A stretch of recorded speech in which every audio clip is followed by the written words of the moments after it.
আসসালামু আলাইকুম। সর্বশেষ বাংলা সংবাদে আপনাদের স্বাগত। শুরুতেই সংবাদ শিরোনাম।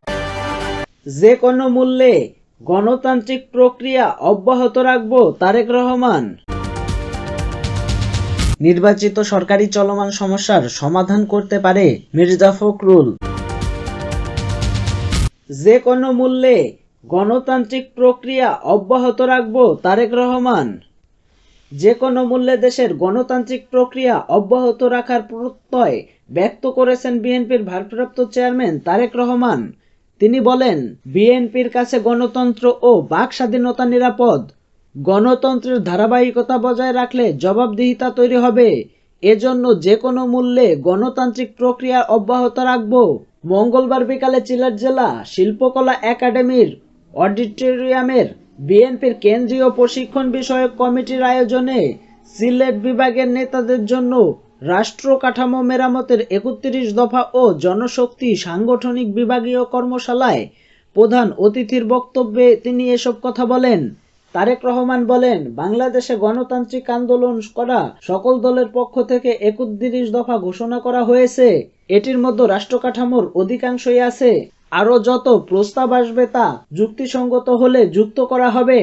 আজকে বিভাগ পর্যায়ে ৩১ দফা নিয়ে আলোচনার পর জেলা, উপজেলা ও ইউনিয়ন পর্যায়ে সাধারণ মানুষের কাছে নিয়ে যেতে হবে। বইয়ের অনেক কিছু সুন্দরভাবে লেখা থাকে, কিন্তু তা বাস্তবায়ন করতে হয় মানুষকে। তাই ভালো নিয়ত নিয়ে ভালো নিয়ম থাকলে আমরা ভালো কিছু করতে পারবো। তিনি আরো বলেন, বাংলাদেশের গণতন্ত্র চলার পথে বিভিন্নভাবে বাধাগ্রস্ত হয়েছে। বিগত ১৬ বছরের বহু মানুষ গুম ও খুনের শিকার হয়েছে। জুলাই আগস্টের ১৫০০-এরও বেশি মানুষ শহীদ হয়েছে। জবাবদিহি নিশ্চিত করতে পারলে এই প্রস্তাবনা বাস্তবায়ন সম্ভব। গণতন্ত্রের ধারাবাহিকতা বজায় রাখতে জবাবদিহিতা তৈরি হবে। এজন্য যে কোনো মূল্যে গণতান্ত্রিক প্রক্রিয়া অব্যাহত রাখতে হবে। বিএনপির ভারপ্রাপ্ত চেয়ারম্যান আরো বলেন, পতিত স্বৈরাচারের সময় যারা নিজেদের স্বার্থ হাসিল করেছে তারা ষড়যন্ত্র অব্যাহত রাখেছে। আপনাদের সজাগ ও সতর্ক থাকতে হবে। স্বৈরাচার পালিয়ে গেলেও তাদের লেজ রেখে গেছে এবং তারা ষড়যন্ত্র করছে। তারা কিন্তু বসে নেই। আমরা গণতন্ত্রের পক্ষের শক্তি। দেশের মানুষ আমাদের সাথে রয়েছে।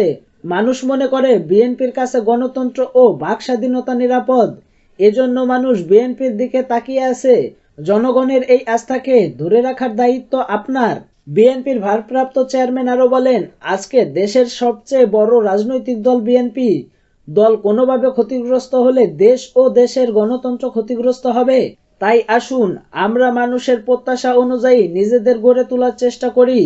পলাতক স্বৈরাচারের অত্যাচার ও নির্যাতন সহ্য করতে না পেরে আগামীতেও টিকে থাকবেন বলে মন্তব্য করে নির্বাচিত সরকারি চলমান সমস্যার সমাধান করতে পারে মির্জা ফখরুল। সাম্প্রতিক পরিস্থিতি ও চলমান সংকট নির্বাচিত সরকারই সমাধান করতে পারে বলে মন্তব্য করেছেন বিএনপির মহাসচিব মির্জা ফখরুল ইসলাম আলমগীর। তিনি বলেছেন, দেশের চারদিকের অবস্থা দেখে অনেকে একটু আতঙ্কিত হচ্ছেন, উদ্বিগ্ন হচ্ছেন যে এগুলো কি হচ্ছে। পতিত স্বৈরাচার পেছন থেকে আবারও দেশকে অস্থিতিশীল করার অপচেষ্টা করছে। এখানে আমাদের অত্যন্ত সজাগ থাকতে হবে। মঙ্গলবার রাজধানীর একটি হোটেলের Tarique Rahman politics and policies কন্টেম্পোরারির বাংলাদেশ শীর্ষক গ্রন্থাগারে প্রকাশনা অনুষ্ঠানে তিনি এসব কথা বলেন। ৫৭১ পৃষ্ঠার গ্রন্থে বিএনপির ভারপ্রাপ্ত চেয়ারম্যান তারেক রহমানের জীবনকর্ম, রাজনীতি নানান দিক বিভ্রান্তিভাবে তুলে ধরেছে লেখক মোহাম্মদ জয়নুল আবেদিন। মির্জা ফখরুল বলেন, কোমলমতি বালকরা, ছাত্ররা যেসব কাজ করেছে তাদের এখান থেকে বেরিয়ে আসতে হবে। এটি একটি অন্তর্বর্তীকালীন সরকার। এই সরকারের পক্ষে সবকিছু একসঙ্গে করে ফেলা সম্ভব নয়। আমাদের ধৈর্য ধরতে হবে। নির্বাচন ছাড়া এ ধরনের সমস্যা সমাধান করা সম্ভব নয়। এ ধরনের চ্যালেঞ্জ মোকাবেলা করা সম্ভব নয়। তিনি বলেন, একমাত্র নির্বাচিত সরকারই পারে এসব সমস্যার সমাধান করতে। অন্তত তার পেছনে যে শক্তি থাকে, যে ম্যান্ডেট থেকে, সেই ম্যান্ডেট নিয়েই সেটা তার পক্ষে করা সম্ভব। মির্জা ফখরুল বলেন, অন্তর্বর্তীকালীন সরকারকে আমাদের সহযোগিতা করতে হবে। কারণ এই সরকার ফেল করলে অভ্যুত্থান ফেল হয়ে যাবে, বিপ্লব ফেল হয়ে যাবে। আমরা আবারও সেই অন্ধকারে চলে যাব। এ বিষয়গুলো নিয়ে আপনাদের পজিটিভ চিন্তা করা প্রয়োজন। বিএনপি মহাসচিব বলেন, একটি বিষয় অত্যন্ত জরুরি। দুর্ভাগ্যক্রমে আজকে একটি ভয়াবহ কাজ শুরু হয়েছে। সেটি হচ্ছে সংবাদপত্রের ওপর আঘাত, স্বাধীন মতামত প্রকাশের ক্ষেত্রে আঘাত। দেশনেত্রী বেগম খালেদা জিয়ার 2001 সালের ক্ষমতায় আসার পর তিনি প্রথম সংবাদপত্রকে মুক্ত করেছিলেন। আজকে যখন দেখছি কিছু সংখ্যক হঠকারী, কিছু সংখ্যক উদাসীনতা, তারা বিভিন্নভাবে এই সংবাদপত্রের স্বাধীনতাকে বিঘ্নিত করার চেষ্টা করছে, ধ্বংস করার চেষ্টা করছে, সেটা কোনো মতেই সচেতন মানুষের, দেশপ্রেমিক মানুষের মেনে নেওয়া উচিত নয়।